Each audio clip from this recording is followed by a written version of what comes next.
So part of this is that the tone of the Hollywood. I call it a parody. Now I was just talking to Arkin, and he got mad at me. He was like, Not a parody. "It is not." It's a, what did he say it was? So I think parody's the right word. I used the word. I think I used the word spoof. That's what turned him. He got mad because he's taking it real seriously. So explain. He's kind of cranky. The thing about Alan, he actually is that guy that that lovable but cranky guy, and you just have to realize that he's like incredibly sweet. But it's a satire.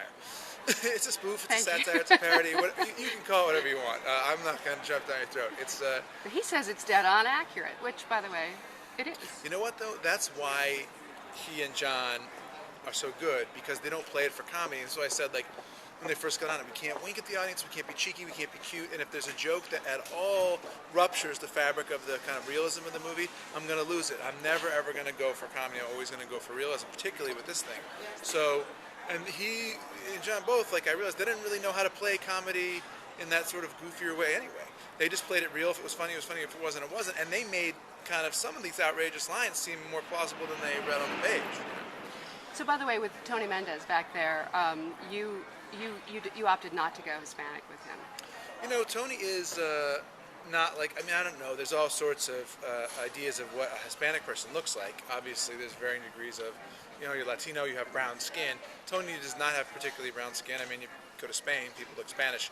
Although, and he had been in Nevada, I think is where he grew up, several generations in the United States. So it's kind of like one of those things. He doesn't have an accent. I don't even know if he can speak Spanish.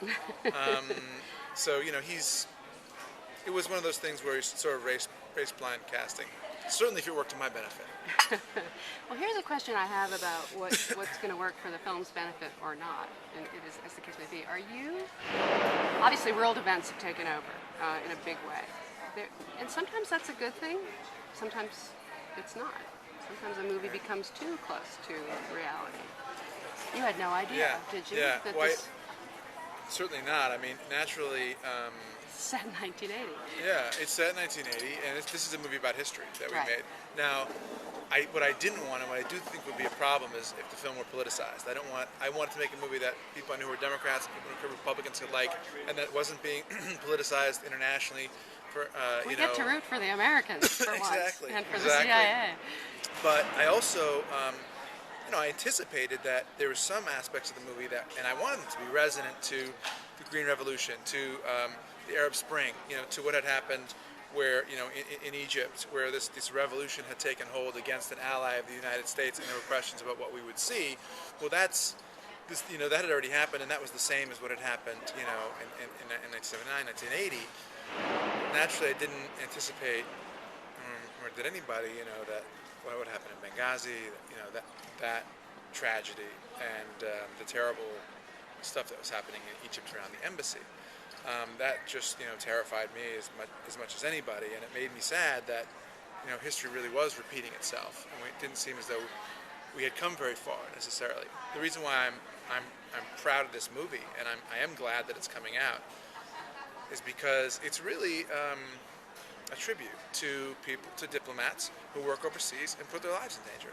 I mean, it's almost kind of unreal how similar it is to that we're saying, listen, these people are brave. They're the U.S. Foreign Service, and they go overseas and they risk their lives, as well as our clandestine service. Are you an admirer of Homeland, for example? I am an admirer of Homeland. Yes, I've liked Homeland from the very beginning. Yeah. Now, I have so many questions for you, and they're like pulling you away. Digital versus 35. Where are you on that? And I will shoot film probably until it's Pry it over. out of your Until hands. it's over. Yeah, I just like film. I mean, this movie used all kinds of formats. We did 2perf spherical 35. We did on 263. We did 219 on anamorphic. We shot. That was 4perf was the spherical. We shot, Super 8 and 16 for the takeover, which was really fun, and we shot. The only place we shot video was Turkey, where we had really low light and we couldn't bring in lights because they were historical places, and we used an Alexa, and it could dig out a lot of information.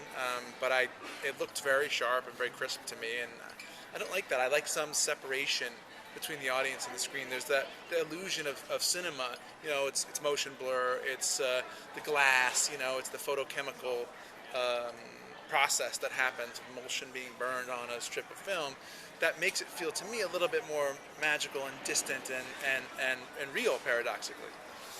And the issue with the Canadian ambassador, obviously that came up. You must have anticipated it. Yeah, the Canadians were great. We were really happy.